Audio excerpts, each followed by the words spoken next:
Welcome to the Black Gay History Channel. Please share this video and subscribe to this channel for more captivating content. One of the last kingdoms in Africa, the Eswatini Kingdom, has been having gay pride events for several years, and though they still have yet to secure legal gay human rights in their country's constitution, gay pride marches have attracted hundreds of attendees from around the country to come celebrate their pride.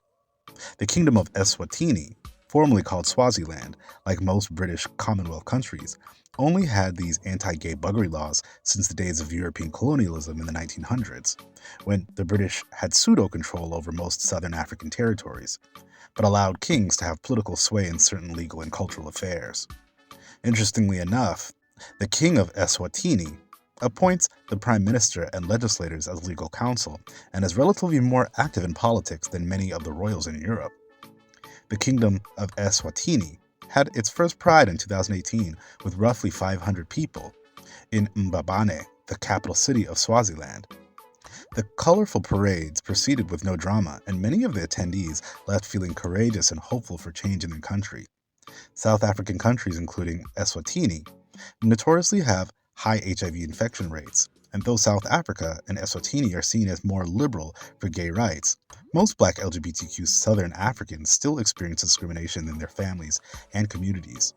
A lack of resources, education, and LGBTQ and HIV stigma are known by HIV experts, myself included, to be drivers of the disease and not a deterrent. Countries with more supportive laws for LGBTQ people and healthcare tend to have lesser HIV rates. The Pride events in the Kingdom of Eswatini are organized by Rock of Hope nonprofit, a human rights advocacy organization based in the country, and the events are also supported by the HRC, or the Human Rights Campaign, the major legal LGBTQ fundraising organization in the US. The HRC supported the event with their Partnerships in Pride program, which is an important collaboration.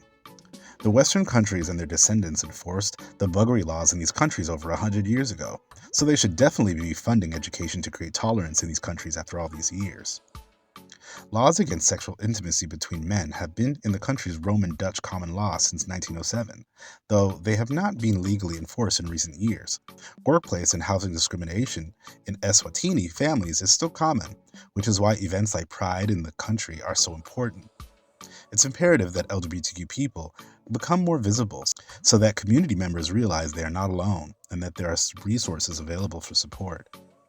Because of the pandemic, one of the last prides in the Kingdom of Eswatini in 2022 was only attended by 300 people, but the Pride attendees are hopeful that in coming years, Pride begins to grow again. In articles online on sites like metro.uk, there's great footage of the Pride celebrations, including a beautiful clip of a fire dancer on the Pride stage.